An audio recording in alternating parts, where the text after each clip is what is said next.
Cabal, show no mercy.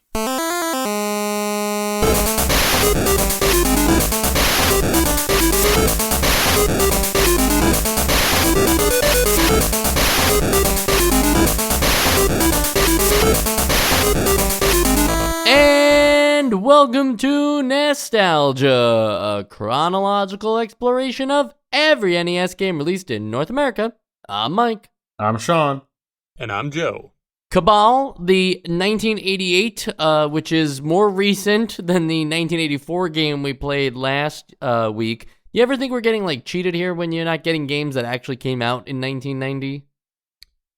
Yeah, I feel like we're doing this weird slingshot thing where we go back to 1990 to then be propelled back further to 84.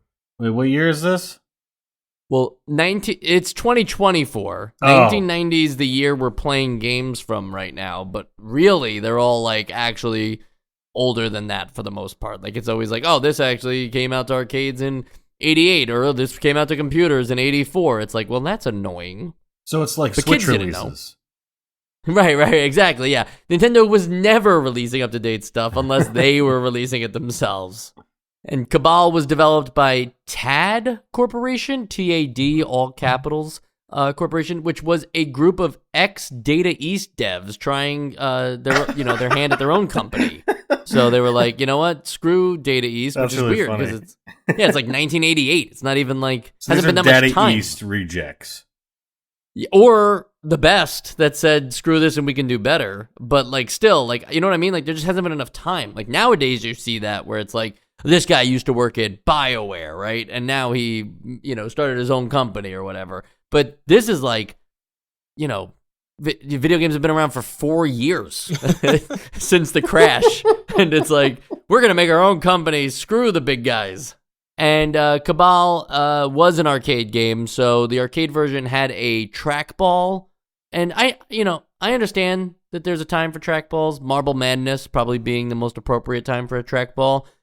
But I don't really like using a trackball for controlling anything, really. Even, people who use them as computer mice, I think those people are really strange. Well, those people are strange. But I would say that this game, I would dig a trackball, and I see exactly how it was used. And maybe this would be much better that way. But yeah, as long as the trackball only controls the crosshair and doesn't also control you. 2 trackballs. One trackball for you. Yeah, you have to actually roll the ball, too. You're not actually using your hand. Yeah, and you actually can push in the trackball for the buttons. There's no other buttons. It's just you push in the trackball. Right, I like that. And depending on how hard you push it in is the action it performs. So whether you do the roll or whether you shoot the gun depends on how hard you press. We're getting too far ahead of ourselves, though, because Cabal has a plot. And in the manual, it comes as a letter from Major I.M. Havoc, who is a combat consultant for the IWAC. I couldn't find, I think it's the International World Affairs Council, which isn't funny compared to DRAT, the dreaded Republic of Allied Terrorists that you're going up against. You think that, Major I.M. Havoc, your enemy being DRAT. Didn't we just play a game where the terrorist drug dealers were DRAT? Wasn't that Wrath of the Black Manta or something? Yeah. I thought they were something different in Wrath of the Black Manta. It wasn't DRAT, but it was. I think we talked about Dare a lot. Maybe that's what. No, whatever. Well, we were talking about Dare, but I don't think that they had Dare in the game. No, they did have a lot of educational goodies though. True. And now that I've lost my train of thought, I might as well tell you that. I'm not gonna necessarily read you this letter from Major I.M. Havoc, but this is this does set the tone for the game, right? You even see it from when you complete a level that it gets a little cartoony and he does a little dance and he's I did it, I somehow survived the level. They're clearly pitting you up to be this low-level soldier who just has to take on an entire army by yourself, and that's kind of funny. Okay, yeah. Hold on. I didn't think we'd reference this yet. If in the manual it's giving you a funny vibe, that really is not anywhere in this game except for that ridiculous. You've just laid waste to homes. And then you just run off into the distance like a fucking idiot that just like won the lottery or something. And it's really strange. It's very strange. So I'm glad you got it out of the way now. Yeah, and I don't think you guys are being clear enough with this. It's not just like, oh, he's running and he's happy. It's like a ministry of silly walks, high need, like outward need dance. That it's like does. Waving his gun around like above his head. Yeah, he might as well be shooting the gun. Yeah, like in the air, But okay, so Sean, you mentioned the houses and everything, but they're trying to make sure that you know that you shouldn't feel bad because anybody who lives here is part of the dreaded Republic of Allied Terrorists. I think the Geneva Convention does say something along those lines. Yeah. Yeah, and first off, would terrorists of different allegiances form an alliance? And, like, is there even a common goal or niche for that amongst terrorists? Have we ever thought about that bbefore? Like, whether two different groups of terrorists would join up and become, like, super terrorists? Yeah, I feel like we're getting into, like, comic booky levels of, like, villains. We're, like, all the, like, the Sinister Six of terrorists. I think it does kind of happen in the real world, so I don't know how silly it is, but never to the degree of, like, all terrorists of all, like it's not like an all-star thing. Like the IRA isn't getting together with Al Qaeda. Sorry, that might have been. I don't think that exists, but in some forms, maybe. Yeah, no, they could be funding each other or supporting each other with information, but this is a country now that has just been like the country. Some countries run on democracy, some run on communism. This one runs on terrorism. Well, the idea that that every single terrorist organization has like been decided to band together. It's kind of like Black Manta, where it was like all drug organizations became one drug organization. It's like, what is the incentive? Well, profit in the terms of like a drug organization, but I think like the question is because you can be a terrorist for a lot of reasons. They're probably not going to have 100% aligned goals, So it was probably doomed from the start. They should go back to the drawing board, figure out a new way to run a country. But you're here.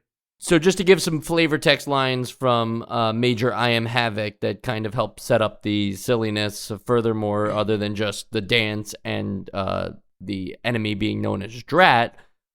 He says, get ready for a week's R&R, which is, in parentheses, recon and ruination, at the terrorist camp on a secluded island paradise. You'll stroll the warm tropical beaches as bullets shred at the sand of your feet. Gaze at enchanting sunsets as you dodge the raking fire of deadly combat choppers and admire the beauty of ancient ruins and then ruin them some more. That's a well-written manual. I think so. I think, you got to give it up for that. Yeah. A little more flavor for you. You're on your own, and if you mess it up, it's your hide. The council cannot claim responsibility for you if you fail. The entire camp must be wiped out, or the vermin will begin their reign of terror. Well, if that was so true, why would they send just one person? Like, if this is really like do or die, and this is an entire country, right? I think the United States might have another way to solve this problem. I think that's like that's the make or break in pretty much all of these games, that they always just send the one dude. But I think like in at least one of our previous episodes, we may have come to a headcanon of like, oh, you'll go first and then the rest of us will go because we either really trust in you or we don't think that the element of surprise is useful in any way. So we're going to waste it on you. I like to think that every member, this is the U.S., every member of the U.S. military is also doing this. And that's how outnumbered we are, is that every individual has to take on these hundreds of people. Like all at the same time, or we're going in sequence? Yeah, all at the same time. If you were to like pan the camera over, there's another guy doing exactly what you're doing. There's another 50 guys coming at him. Oh, I like that. Shooting a bunch of them, I promise I'll get away from the manual so we can talk about the game, but I think this is funny. At the end of the manual, the last page of the manual congratulates you on completing the game. So, do you even need to see the end screen? I mean, do you even need to play the game? You got the congratulations. You got basically the same thing that you're going to get if you beat the game. Yeah, if you just read, it's like a lesson in reading the manual. It's like do you ever have a teacher give you that test that like the directions say like fill out question number 1 and 2 and then sit quietly, and there's like 1,000 other questions that you don't have to do if you just read the directions.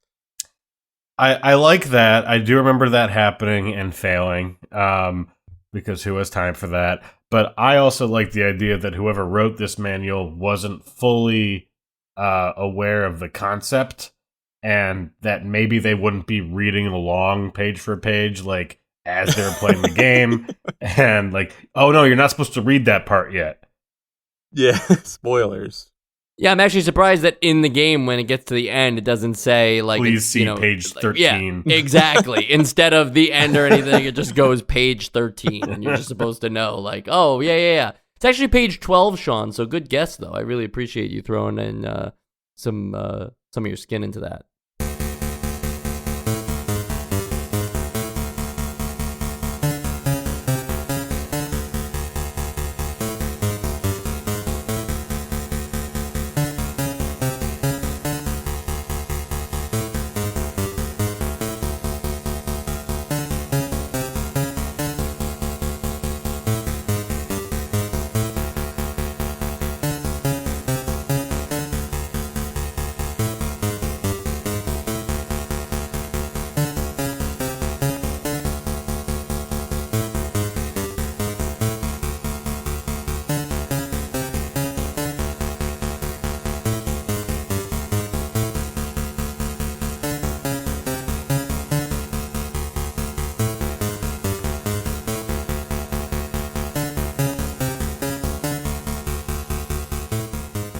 All right, back to the actual game now.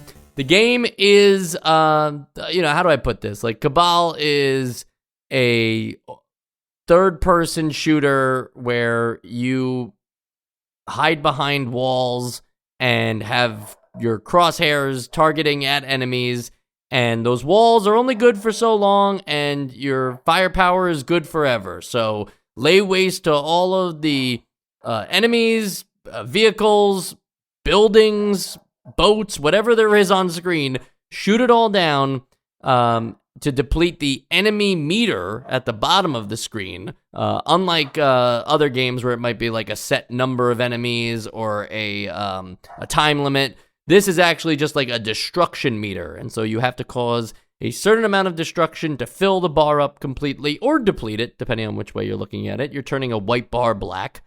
And once that bar is completely black, the level is over. You don't have to defeat every single enemy on the screen, and you move on to the next stage. There are like 4 stages in a stage, if that makes sense, all leading up to a boss at the end of each one of these main stages.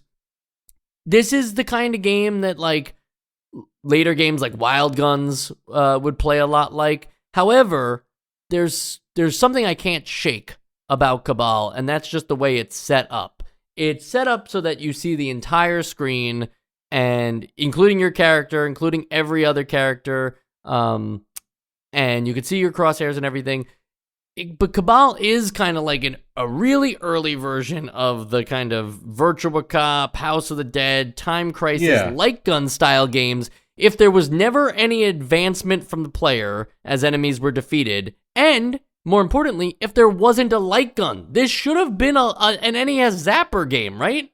Yeah, 100%. And the way that I describe this and what is so jarring about it to me is you are playing as a guy in the first-person perspective, and that guy is playing a light gun game. So you have to control the guy playing a light gun game, and it's very weird because you got to move him around, but it's the same controls to move him as it is to move his gun. So it's very jarring. Yeah, I'd describe this as like a shooting gallery game. Because, I definitely got the same vibe of like, oh, this is sort of Time Crisis demake. But I don't know. I still think that I don't think this is a badly designed game. I think it's weird compared to what we're used to. But I also think that like a light gun game, like there's a lot more going on here than what I think a light gun game is capable of. I mean, I agree in the sense that there's a lot more going on because you have this character on screen and you can dodge fire that's coming at you and you move. But I do think that it wasn't there with the way that you control the character and the way that you control the crosshairs. It's very like counterintuitive to me. Maybe I just needed more time with it to familiarize myself more with it. But I've got a couple of complaints about it. One is that you are controlling this guy moving back and forth, but you can't move anywhere up and down. It sometimes makes dodging some fire very almost impossible. I mean, probably not actually, but for me, almost impossible. Because like sometimes I do see something coming at me, but the only way I can go is left or right, and it's still going to hit me because my sprite is so tall that it hits me either way. And like I wish I could move up and down a little bit. And then also just up and down on the D-pad moves your cursor up and down. Left and right moves your guy up and down. And then holding A and left and right moves your guy left and right. That's a lot for my brain to do all at once. Okay, I mean, I think though that the fact that if you're not holding A down and you're pressing left and right, yes, your character's moving, but I think your crosshair is also moving with you. So there's still some of that going on, and then you only really lock into place if you're holding down shoot, and then the cursor moves in relation to you. So it's a bit more complex. It's sort of like holding down like aim down sights or something in a way, but I didn't think it was completely ruining my experience. Sean is correct that this game is doing something, though, that a light gun game couldn't. And I think the reason why I was just throwing out that like it should be a light gun game is because it feels like it would be better on the NES, knowing the whole like NES zapper and how good that usually feels in games.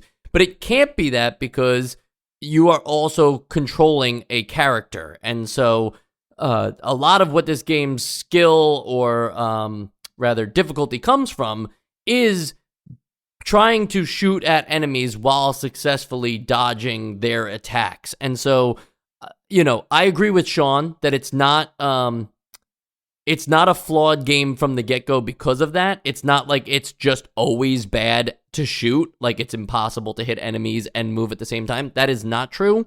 It probably does become hard when, like Joe said, it becomes nearly impossible to avoid bullets when there's enough characters on screen that they are shooting in all directions, because you don't really have a way out from that, except for the dodge roll and the jump roll, which are basically maneuvers built into the game that require some precision. You can't just be invincible while you're dodging, but they do make it a little easier than, say, any shmup ever does, where theoretically you can cross through you a get bullet. iframes, right? Right, with correct timing. And so, yes, it's a challenging game in the sense that, like, I certainly thought that the walls that I had were going to last a lot longer than they did. I don't know about you guys. Yeah. And yes, the crosshair is hard to control, but it's not like the character and gameplay design that they gave you is inherently bad. Yeah, for some reason, the vibe I was getting, again, a modern comparison / example, is the original release of Resident Evil 4. Like, that game changed the way that we control third-person games, but if you go back to it and you ignore all of the sort of the polish and streamlining that every game after it sort of perfected, it is a really tough game to control, and it's really hard to handle. And that's sort of what I was getting from this. Like, all the utility is there. Like, it makes sense how you sort of lock down and only aim. It makes sense how to dodge. It makes sense how to rearrange yourself on the screen. But to put all that into your brain, like Joe was saying, you definitely have to rewire a few things to make it work. Yeah, it definitely has all of everything that I would want to be able to do. It's how you do it. That, even that those dodge rolls and stuff was like a weird combination of like you hold like down over and A or B or whichever it is. It was like it was just a lot of button combinations and like like up and down doing something different than left and right. Unless I'm holding A, now it does the same thing. It's just it was a lot to get my brain around.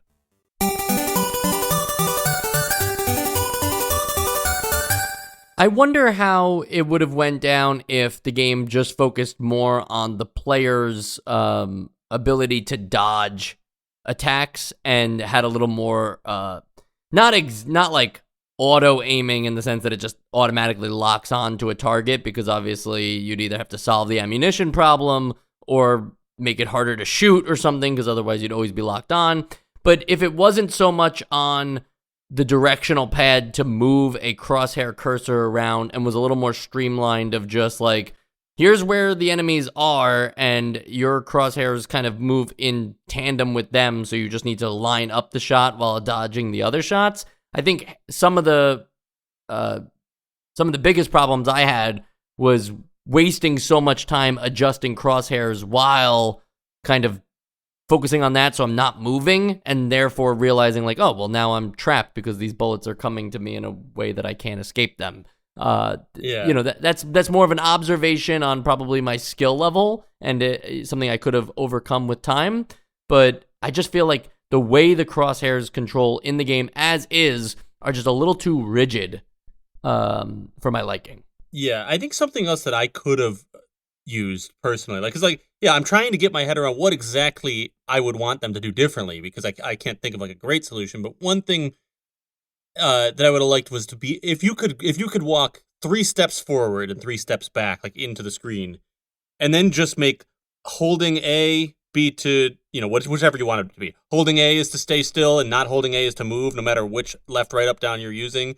Then you get that is more clear, and you get the ability to dodge things a little bit into Z space. That's just me making it a little easier, I guess. I mean, that you don't necessarily have to take away that challenge of it, but I think that would make it more digestible for me. I think I agree. I think I'd like that. It doesn't have to be. I don't think it should be too much of a buffer down there. But if it was like the equivalent of like, if you moved up from the bottom to the top, like you've shifted the crosshair 1 full crosshair's length, I think that would be enough. But yeah, I think that would still be a completely playable game that is still like capitalizing on what it's going for. And so you have the generic unlimited ammunition gun at all times. You also have a fixed number of grenades that you can throw, and I believe that those are also based on where your crosshairs are, so you can get some nice range on those, especially if like tanks or helicopters are in the distance. There is a trade-off for that, of course, but it can become a skill thing. And then there's also some like power-up items that can fall from enemies that also enhance the gameplay. We ask this question every time that there's power-ups in a game. Just do they add enough? What do you guys think? I think the fact that there's only really the one power-up, which is you get a beefier gun for a short amount of time, and the fact that it's a demonstrably useful thing to grab, and it's hard enough to get because it doesn't really stay on the screen too long, and they're well spaced out and how often they're dropped.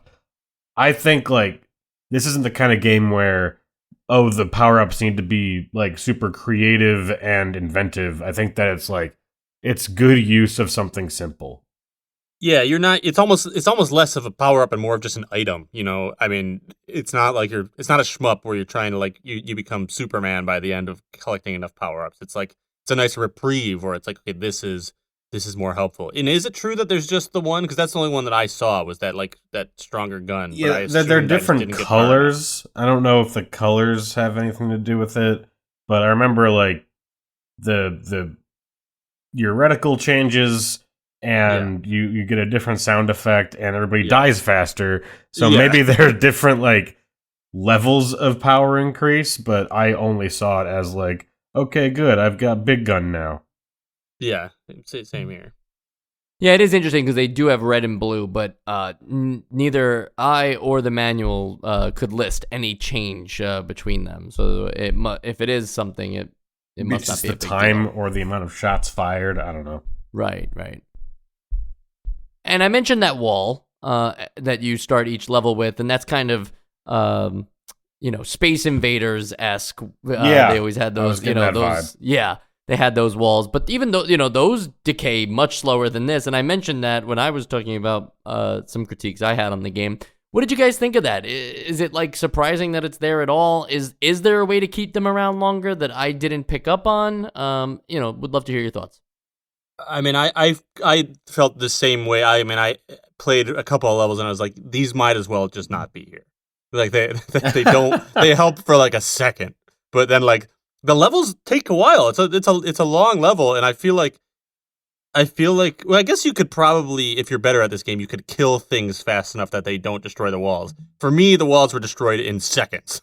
Like immediately the walls are destroyed. I'm watching a Let's Player right now who is doing a lot better than I was, and the walls actually do seem like useful one-time shields. So I guess in that sense, they are useful. But I guess like if you were to play the game a bit more risky and stay out in the open and just dodge for a while and only use the walls when you think it's warranted, when there's like a bunch more enemies on screen and you're not just like leading every shot to that wall, like maybe you can increase the length that way if you use them more strategically. But I was using them the same as you guys, whereas like, if I don't have to dodge for a little bit, I guess I'll do that. And obviously, in these shooter gallery style games, thank you for the term there, Sean.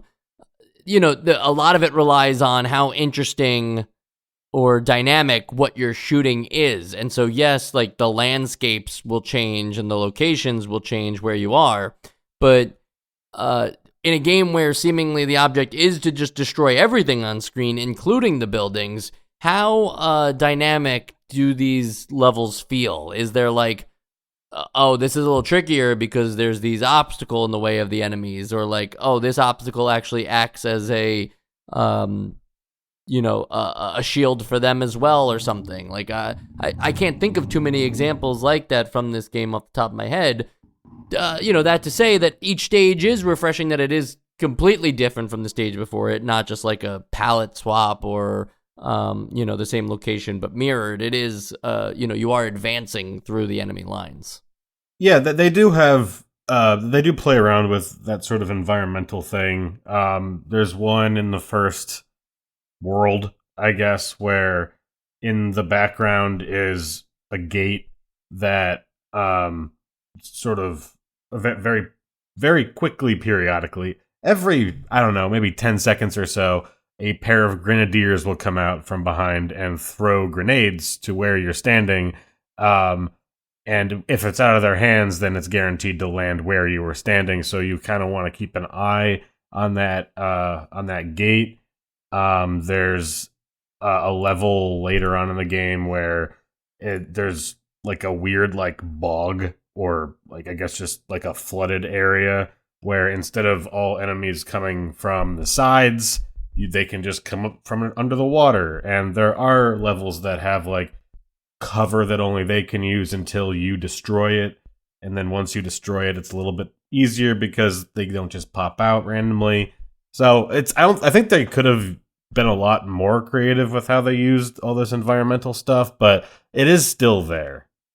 Yeah, it was more in the offensive, well, I guess the enemy's offensive environmental stuff. I felt like there was a lot of that. There was, in addition, there was also like plane bombings that would come in, and like there were, in some things, and there were like, yeah, like you said, like the grenades that would come in, like totally change the way you think about the level. Yeah, there wasn't much as far as environmentally like things for you to interact with that change it. Not that there needs to be, but if that was your question, Mike, like I didn't think there was, but there was a lot in like I want to say enemy variety, but some of it, like those people coming out of the water, is not even enemy variety. It's like enemy placement, or like the way it's enemy behavior. Variety, yeah. Yeah, exactly. Yeah, but the people coming out of the water, those scuba soldiers, which is an awesome name for soldier division. The scuba soldiers are definitely like the most interesting of the types of enemies, at least soldier classes that you can find. There are also those white armored soldiers who are able to do the dodge roll that you can do. Oh, and yeah. it's like, wait, that's cheating. Like, Yeah. like give me one kind of advantage over the enemy. But no, that's fun that like you have to really like follow them across the screen and shoot at them. So this way, just like how you might die from not dodge rolling at the exact second, you get them as well for like, yeah, you dodged this bullet, but did you dodge the next bullet? Like, no, because you can't move that fast. Also with the scuba soldiers comes probably the most interesting of the boss fights too, the submarine battle. I was surprised to see that so early in the game, and that I didn't beat the game, but the rest of the boss fights in the game are just kind of, like, oh, this is here's a super weapon or something, and here's a bunch of trucks. Right, and it covers, like even the super weapon thing, it's like, yep, and it covers sometimes, so you can't shoot at it, but once it's exposed, just shoot at it and you'll take it down. Like, the sub is like the actual, I don't know, like threatening, dynamic kind of boss fight that I expected the game to continue on from there out. But you guys weren't feeling the boss fights in general? Calling them boss fights maybe is silly in itself. I mean, I guess there's that. But what I noticed about this was that there's the first, I think it's the very first boss fight, there was basically a safe zone. Like there's a spot that you can stand that is like completely, you can't get hit. I did find that there was one time where, like, after me almost destroying the boss, like, however, 5 minutes of me just standing in one spot shooting the boss, he couldn't hit me. Then he shoots, like, one thing over in my direction, and I gotta move, and then I go back into that safe spot again. So it was a little underwhelming because it was easy. I also felt that the next boss, I think, was the submarine the second boss, you said? Yes. I think it was the second boss, yeah. Submarine was pretty tough, and then I only got to the boss after that, which I think is like a train looking thing, and that one was like much easier. So I felt like the train thing was easier than the levels themselves. So like while like there's cool boss variety, it didn't feel like progression. It just felt like really, really easy, kind of hard, and then like really pretty easy again. And who knows how it goes on from there. But I would have liked. I would have liked more. Better design to make it more difficult, but I love the fact that I can just cheat that first boss because I'm a baby. But if I were a serious contender in playing this game, I would be kind of disappointed knowing that I could just completely cheese it. I like that the submarine is like just in a pond in front of somebody's house. Yeah, they just have that's like some corporal's submarine that he keeps in his because the corporals all live there. Yeah, and that's where they park it. And then, like, when you see like a car on the highway and it's got a trailer hitch and there's a submarine hitch to it, that's usually where they're going. They're taking it to the ocean. They're going subbing. Yeah. There is the ability for 2-player in this game, and while usually that is just something we gloss over or ask Joe, what was it like? I feel like this game, more than even some of the other games that offer it, like this time, 2-player feels like it might be like a requirement to fully experience the game and to be able to enjoy the game without as many frustrations. Certainly, being able to take down the enemies twice as fast might give you a standing chance against all their bullets, right? Yeah. Also, how does it work? Is like you each have, I'm assuming it's not like this modern way where it's like you only die if you both die. I feel like that's a more recent thing. But like when you die, you didn't play it, Joe? I didn't play it. I actually didn't even know there was a 2-player until you just said that. I somehow missed it. Damn, missed opportunity. That is surprising and feels like a missed opportunity. But yes, Cabal. I could try and find the NES specific rules, but yeah, it is like you can join in, and then the game ends when both players die. Yeah, I mean, I guess in that sense, what I'm curious about is like if player 1 dies and player 2 finishes the round, does player 1 come back, or no? You just wait until player 2 dies. And then it's game over. No, player 1 immediately comes back, just like how you would in the stage. So once you lose all of your lives, It's game over for that character. But you spawn right back in until you lose all your lives, and obviously, like it's in real time. Like you're both on there, you both have crosshairs. The second player is all red, whereas the first player was blue. Classic. Yep, red and blue. That's the way, baby. Especially if you're going to go take down Drat. Man, they're such a drat. Drag. It'd be such a drag. Yeah, sorry. They're Drat such would be like what drat. they would say when you defeat them. They'd be like, "Oh, drat." On the sequels and spin-off side, Tad Corporation, the people that made this game, saying screw Data East, they made a bunch of other games, and by that I mean 4. So good job at having a company. They did make a game called Blood Bros, which is kind of like a Cabal-influenced game. What I mean by that is it plays exactly like Cabal with the, same viewpoint and everything, but it's much flashier. It's on newer hardware. It's I think it's like in the 16-bit kind of days. I don't know if that translates to arcade games. Like if the Super Nintendo and the Genesis had 16-bit, did arcades also have 16-bit and just were capable of doing better stuff, or did they not care about bits? It's a good question. You'd think that at this point in the podcast we'd be pretty good to answer that question, but we don't know. Yeah, we don't know. What makes Blood Bros interesting is you play, it also has 2-player. You can either play as the cowboy or the Native American, and you're in the Wild West, and there's just shenanigans everywhere, big explosions all the time when you shoot stuff, which feels good. Lots of different types of enemies, which is fun. This game definitely seems to be the one that people remember over Cabal, but that's not to say Cabal doesn't have its fans. And we will see if any of those fans are on this episode of Nostalgia when we do the Essential Games list.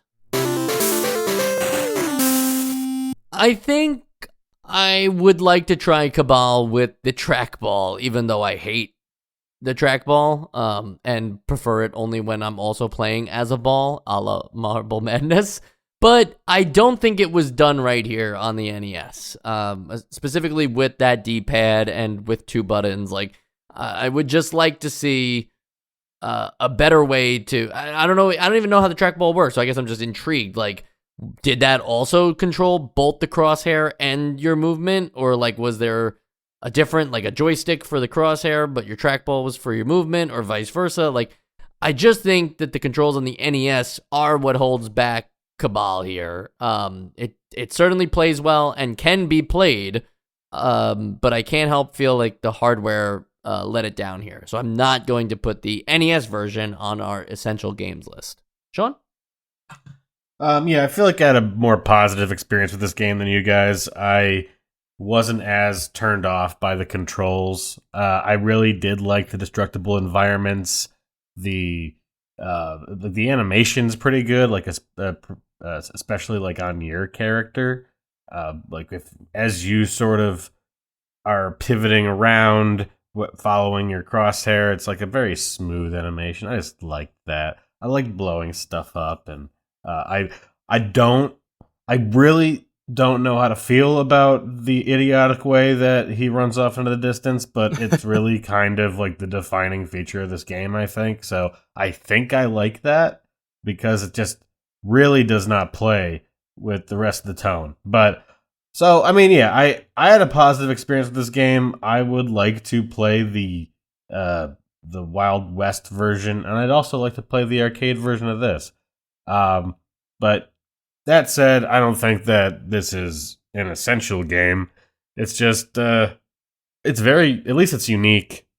So I liked it, but not essential. Joe? I'll say that I definitively love the way he runs off at the end of the level. I think I actually laughed out loud the first time I saw that because it was so unexpected. The music is so happy. But yeah, obviously, I found this a pretty frustrating experience with the controls and like other things about it too that like we didn't even really mention. I think that something about the way that the bullets kind of flash between 2 different colors every frame. So they're hard for me to see. I feel like I would just get hit a lot because like I didn't see the projectile coming at me. I don't know.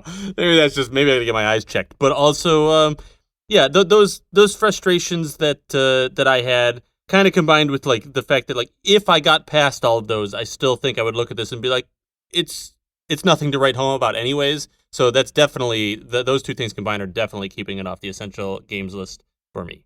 All right, 3 no's. But I was surprised, I will say, not having not even played the game yet. When I first started just doing my doc for the episode, I was surprised to see maybe not the NES version, but just Cabal in general being fondly remembered all over the internet. So it certainly was a good game at the time of its release, and maybe just hasn't aged well enough for it to be considered compared to what we usually put on the essential games list. Who can say? Every day is just like, what side of the bed did I wake up on? Yeah, Zelda 2 is still not an essential game. So I just have to wake up on the right side of the bed. I always wake up on the left side. We gotta fix that. We gotta fix your bed. Yeah, can someone fluff up my bed, please? Next week, Captain Skyhawk. Question: do we think that's a superhero, a shmup, or the never before seen superhero shmup?